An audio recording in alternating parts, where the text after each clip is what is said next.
প্রচুর মাংস কেটে রাখা থাকতো, সেটার ওপরে আবার মানে অনেক জিনিস দেওয়া থাকতো যাতে সেটা নষ্ট না হয়, সেই গন্ধ সব কিছু। সো আমি হঠাৎ করে যেদিন আমার প্রথম দিন শুটিং, আশেপাশে প্রচুর মাংস ছিল, মানে কেজিস অ্যান্ড কেজিস অফ মাংস ছিল আমার আমার আমার আশেপাশে। আমি দেখছি সবাই মাস্ক ফাস্ক পরে ঘুরছে, সবার প্রচণ্ড কষ্ট হচ্ছে, আমি দেখছি আমার কিছুতেই কষ্ট হচ্ছে না। তো তখন আমি বুঝেছিলাম যে ঠিক আছে। সো যেটা হয়ে থাকে, মানে আমরা বলে থাকি একটু অন্য রকমের কিছু দেখতে চলেছি, অন্য রকমের, এটা হয়তো সত্যিই অন্য রকমের কিছু দেখতে চলেছি। আরো বড় ব্যাপার, তোমাকে অন্য ধরন কিছু একটাতে দেখতে চলেছি। খানিকটা যদি তুমিই বলো এটা নিয়ে।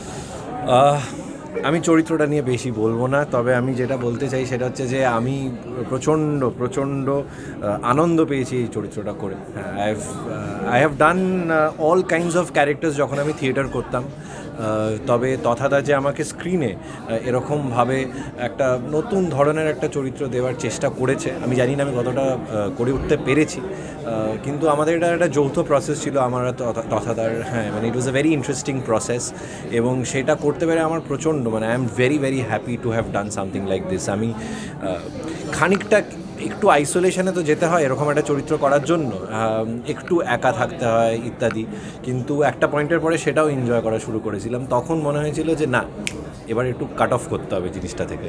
মানে যখন এই চরিত্রটার মধ্যে ছিলে বা এটা থেকে বেরোলে কি করে, বা ওই জিনিসগুলো যেগুলো করতে হচ্ছে, যেগুলো ট্রেলারে আমরা দেখলাম, ওইগুলো করার ফাঁকে মানে তোমার অবস্থা কি হয়েছিল, মানে কতটা মেন্টাল প্রিপারেশন লেগেছিল? না দেখো, আমি সত্যি কথা বলছি যে এই মেন্টাল প্রিপারেশন কথা, হ্যাঁ exactly that is the most important word. কারণ তথাদা মানে আমি তো সবসময় আমি যে ডিরেক্টরের সাথে কাজ করি সে যেটা চায় আমি সেটা ডেলিভার করার চেষ্টা করি।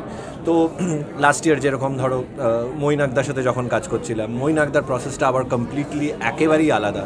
অথবা যখন অনিক দত্ত স্যারের সাথে কাজ করেছি তার প্রসেসটাও আবার কমপ্লিটলি আলাদা। তথাদা টোটালি একটু অন্যভাবে জিনিসটাকে ফোকাস করে।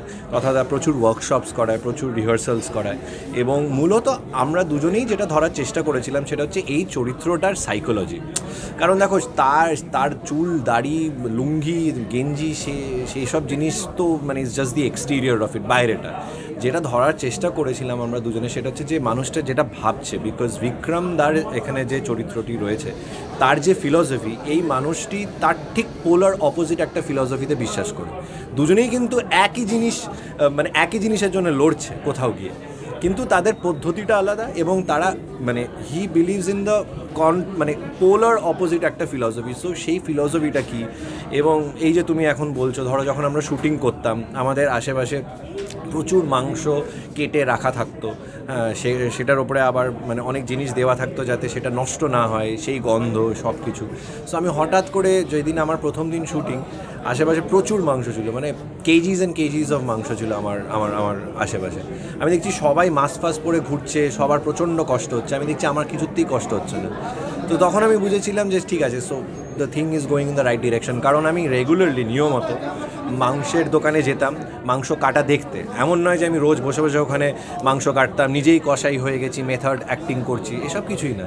জাস্ট ওই মানুষগুলো কিসে বিশ্বাস করে, তারা কি করে, তারা তাদের ডেইলি লাইফে কিভাবে মানে অপারেট করে, কিভাবে খায়, কিভাবে ভাতটা খায়, এইসব দেখার চেষ্টা করেছিলাম। তাতে যেটা হয়েছিল সেটা হচ্ছে যে কোনো রকম রক্ত বা ভায়োলেন্সের প্রতি একটা একটা একটা গার্ড তৈরি হয়ে গেছিলো, একটা শিল্ড তৈরি হয়ে গেছিলো। ফলত করার সময় চরিত্রটা আমার মানে খুব একটা কোনো প্রবলেম হয়নি আর কি।